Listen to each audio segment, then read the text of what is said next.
Fala pessoal, tudo certo com vocês? Esse vídeo aqui são cortes das lives do dia 22 de janeiro, que é a live do Provérbios 22. Tá muito legal, eu espero que vocês gostem. Já aproveito para falar para vocês deixarem o like e se inscreverem no canal também. E aí vocês estão me ajudando, o YouTube aí vai divulgar cada vez mais para mais pessoas, pessoal. E é isso que a gente quer fazer com essas lives, que é anunciar a palavra de Deus. Então, pessoal, espero que vocês gostem. Aproveitem o vídeo.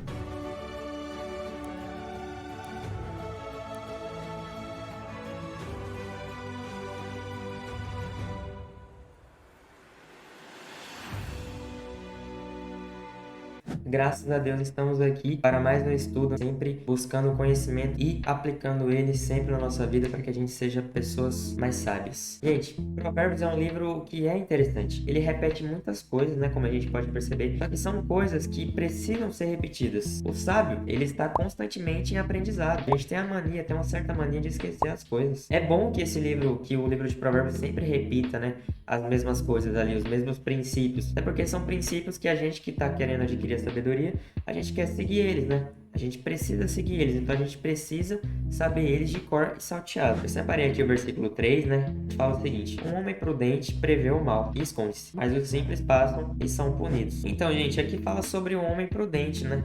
O que é a prudência? A prudência, basicamente, é você ser cauteloso, né? Ela está diretamente relacionada à cautela e à sensatez. Então, assim, o sensato, ele é prudente. Nas situações, a gente é prudente quando a gente analisa sempre as situações que a gente está inserido a fim de evitar os perigos, né? Por exemplo, na direção, né? Quando você está dirigindo, sempre fala-se muito, né? Dirija com prudência, né? Dirija com cuidado, ou seja, dirija sempre de maneira preventiva, ou seja, prevenindo coisas ruins que podem acontecer ali.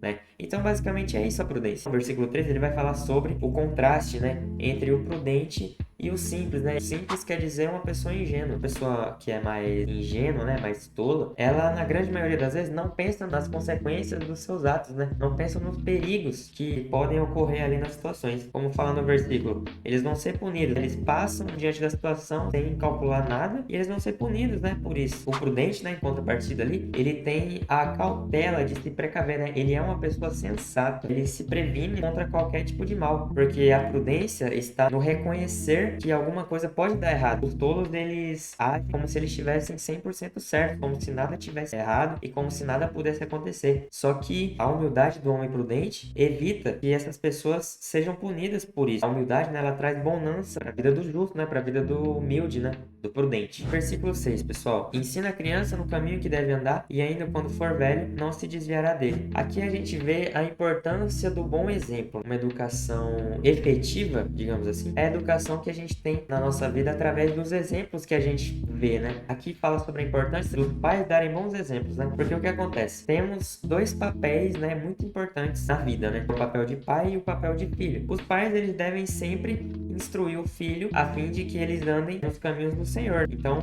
o pai, ele tem que adquirir a sabedoria, né, durante a vida. Uma pessoa que é pai, né, Deus escolheu ela para ser pai, né, para ser mãe. Deus foi preparando a pessoa foi adquirindo conhecimento, foi adquirindo sabedoria, ao ponto de que Deus falou assim: não, agora você está preparado para ter um filho. Porque tudo que acontece é da vontade de Deus, certo? Já os filhos têm que honrar o pai e a mãe. Em Êxodo, capítulo 20, versículo 2, fala exatamente isso. Honra teu pai e tua mãe, a fim de que tenhas vida longa na terra, que o Senhor teu Deus te dá. Honrar e obedecer os pais, para que assim os seus dias sejam prolongados e que assim alcance a graça de Deus, né? Então, assim, são dois papéis muito importantes aí. Quando a gente mescla, quando a gente relaciona esses papéis, os filhos que sempre aprendem com os pais, e por sua vez praticam o bem, levam os bons ensinamentos até o final da sua vida e não se desviam dele. Para uma vida sábia, é importante que os pais primeiramente instruam o filho e que os filhos aceitem a instrução dos pais. Não é tão simples, óbvio, mas acontecem muitas coisas aí que fazem com que nós nos desviemos do caminho. Só que aí, justamente, a gente tem que plantar coisas boas no nosso coração. E é justamente isso que vai falar no versículo 8, que fala o seguinte: aquele que semeia a iniquidade colherá a vaidade,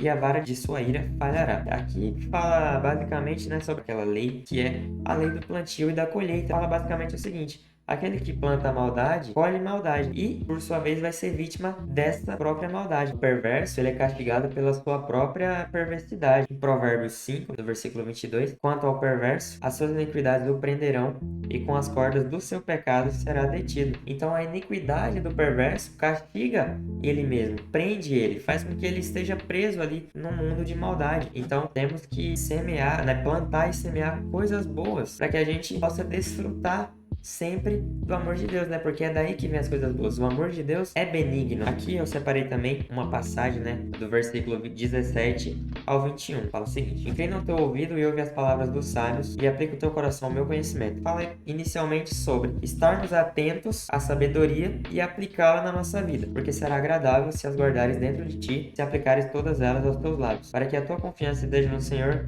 A ti tornei conhecido este dia, a ti mesmo. Não te escrevi excelentes coisas em conselhos e conhecimento, para fazer saber a certeza das palavras da verdade, para que pudesse responder as palavras da verdade aos que forem enviados a ti. A sabedoria é uma porta de entrada para que a gente possa salvar almas. Por quê? Porque o proveito da sabedoria vai ser agradável, vai encher o nosso coração de coisas boas. Através da sabedoria, nós podemos alcançar a graça de Deus. Fazendo isso, né, se a gente se encher de coisas boas, se adquirir a sabedoria, adquirir conhecimento e aplicar, ser exemplo para as pessoas, a gente vai ser canal divino para essas pessoas que desejam buscar a sabedoria da mesma forma. Então, assim, é um processo, né? É um processo de crescimento. Se você for parar para analisar, é um processo muito interessante. Em um momento ali, a gente está de um lado, em outro momento estamos de outro. Em outras palavras, no primeiro momento ali, estamos fazendo parte das pessoas que estão na busca pela sabedoria. E quando a gente adquire a sabedoria, a gente vai estar do outro lado. Ou seja, a gente vai estar fazendo parte daquelas pessoas que divulgam a sabedoria para outras pessoas que estão buscando sabedoria. Então, assim, é um ciclo muito proveitoso. Ele sempre se repete dessa forma, porque faz parte, né? Quando você aprende uma coisa, você não tem que guardar isso para você. Uma coisa boa, né? Obviamente. Quando você passa a ter um conhecimento sobre a sabedoria, a gente precisa transbordar a sabedoria para outras pessoas. Salomão, ele adquiriu a sabedoria. E quando ele adquiriu a sabedoria, ele escreveu um livro de 31 capítulos e passou pra gente. Você não tem que guardar essa sabedoria para você. Você tem que transbordar. Você sabe que aquilo é bom e que vai te levar para mais perto de Deus. Então, por que não compartilhar com aquela pessoa que está precisando? E quando a gente faz isso, a gente atinge ali a graça de Deus, né? E atinge mais pessoas. Gostei bastante dessa passagem. E outro versículo que eu separei aqui é o 24. Não faças amizade com um homem raivoso e não ande com um homem furioso. O homem raivoso é uma péssima companhia, né? Uma pessoa que está buscando a sabedoria, ela não vai andar na companhia de pessoas raivosas, pessoas que têm ódio no coração, né? O livro de Provérbios, ele alerta bastante sobre o perigo dessas más companhias, aquela questão científica, né? De que você é uma média das 5 pessoas, né? Os seus comportamentos refletem a média das 5 pessoas que você mais convive. A gente reflete o comportamento das pessoas com quem a gente anda. Se a gente andar com pessoas boas, iremos ser bons. Se andarmos com pessoas más, seremos maus. Se a gente quer ser luz, então é importante a gente se afastar dessas pessoas, né? Por quê? Porque essas pessoas, elas nos afastam da companhia de Deus. Deus não é um ser raivoso, um ser furioso. Muito pelo contrário. Ele prega o amor, ele prega a justiça, prega a bondade, a misericórdia. Jesus nunca pregou a raiva, ele pregou o amor, né? A compaixão. A partir do momento que passei a conviver com pessoas que me levam para mais próximo de Deus, as coisas começaram a engrenar na minha vida, começaram a caminhar de maneira que eu comecei a crescer. A ambiência faz parte do crescimento. A gente tem que caminhar com pessoas que estão indo na mesma direção que a gente. Por último aqui, o versículo 29 é um versículo que fala sobre a diligência. Vês tu o homem diligente em seu negócio? Ele ficará diante de reis, não ficará diante de homens maus. Primeiramente, o que é diligência? É o ato da gente ter cuidado, atenção, dedicação quando a gente está fazendo alguma coisa, né? Quando a gente está performando uma tarefa